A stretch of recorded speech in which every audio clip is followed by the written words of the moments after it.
What's going on, guys? Welcome to this episode of Home Built Workshop. I know, a little bit different setting, right? That's because we are in Haley's room where we're going to make this cool floating shelf. Stick around, check it out.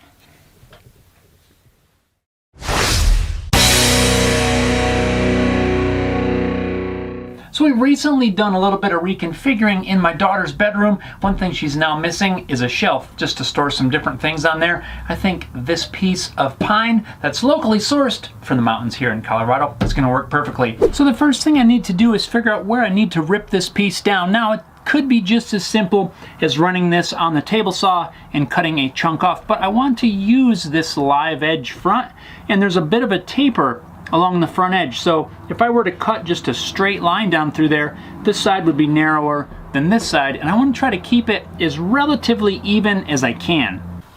To get a line that's relatively even with the live edge, I'm just going to measure the same distance on either end and then connect the dots.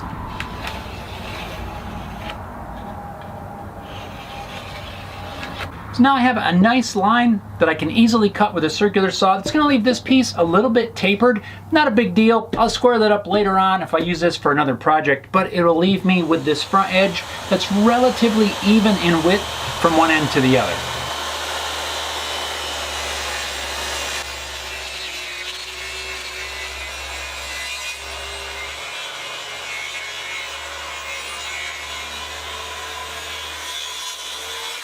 Ugh, it smells so good.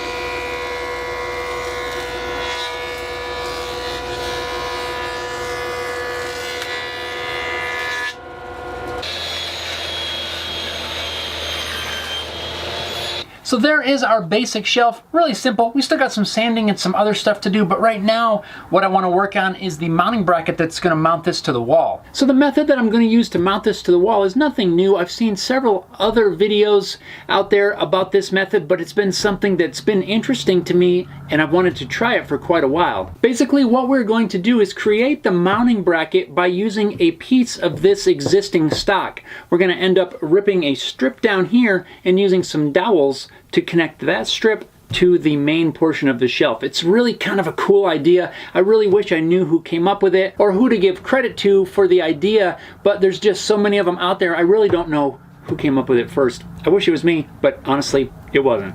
So what we're going to be doing next is drilling some holes throughout the length of this, installing some dowels, and then we're going to rip that strip off. That's going to become our mounting bracket. Now, since ideally I want to drill these holes on the drill press, that way they'll be nice and square, the problem is the square edge is at the back, and that's where I need to drill it. At the very front, I'm going to be working around this live edge, which does vary just a little bit. Although the piece is cut fairly even from one end to the other, there are a little bit of variations, and I don't want to glue in one of the dowels with the hole crooked a little bit. That's going to make it almost impossible to slide this thing back together once we get it almost done. So I'm drawing some marks that are square to the back, and these are just going to be kind of alignment marks, which hopefully will help me make sure that the drill bit is square where I need to drill it. Bam! After squaring up the piece and drilling the first hole, my process for the remaining holes is going to be exactly the same. I'll square it up every time using that pencil line as a reference. I'll clamp it down nice and secure and drill that hole, and then I'll just repeat that same process, squaring it up each time as I go. In order for this to work, you have to make sure that your drill press table is exactly square with your drill bit, so make sure you check and adjust if necessary.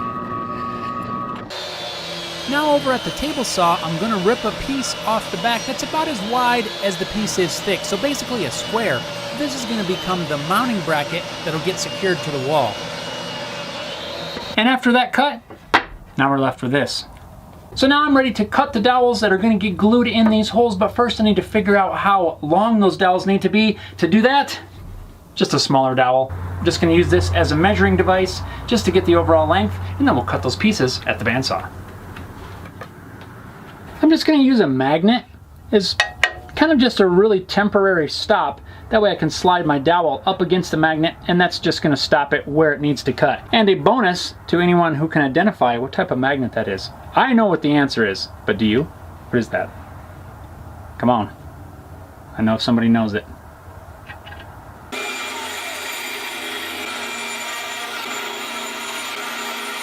And yes, these are Purple Heart dowels for 2 reasons. Number 1, they're really strong and I don't need to use a giant dowel to get quite a lot of strength. But the biggest reason, number 2, is I already had them on hand, so they're gonna work fine. And now we can apply some glue to the dowels and glue them to the mounting bracket.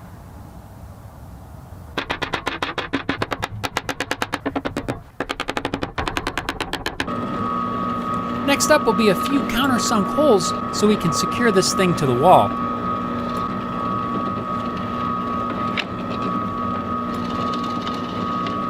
So now all I really need to do is get this thing cleaned up just a little bit, do a little bit of sanding before we can apply the finish. The first thing I'm going to do is clean up this live edge just using a small wire brush. There's not really a lot to clean up here. I just want to make sure that there's nothing down in the grain of the wood.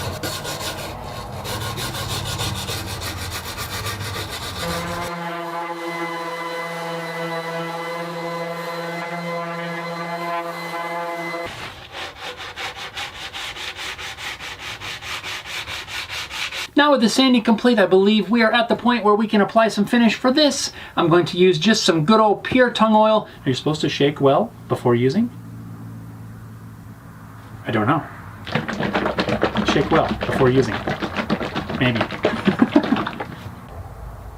Tung oil is super easy to apply. You basically just put on a nice heavy coat, let it soak in for about an hour or so, wipe off the excess, and let it dry for 12 hours. So Haley is in agreement that the smell of tung oil is not great. What was it that you said it smelled like, kiddo? Cooked peanuts. Yeah, that's it. And that's exactly what it smells like to me too. We didn't even collaborate on what it smelled like.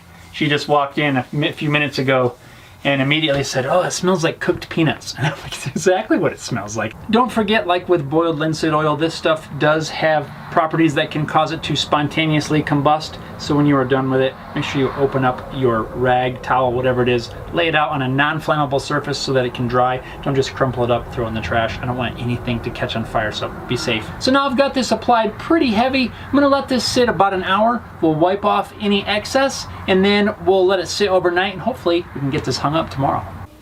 The next morning, we grabbed the mounting bracket, put it into place, and used a level to get it nice and straight. Hold it right there. Don't let it move. And then secured it to the wall with some screws. Now we can take the shelf and slide it onto the dowels.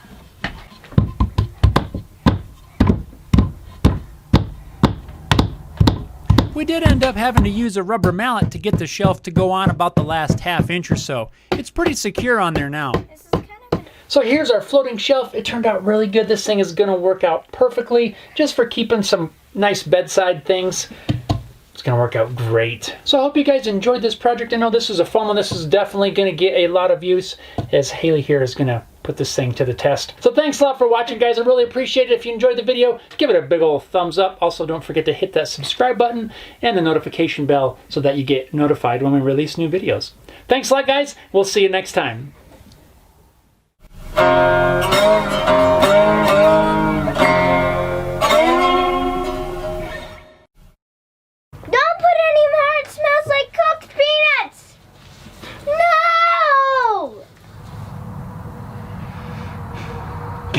Can you tell I'm debating on whether or not I should sand?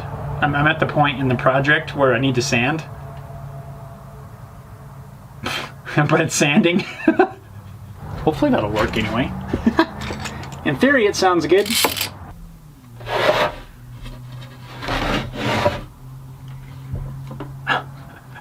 Drill, drill, drill, drill, drill, drill, drill, drill, drill, drill, drill, drill, drill. I don't know what that's all about. Fire in the hole.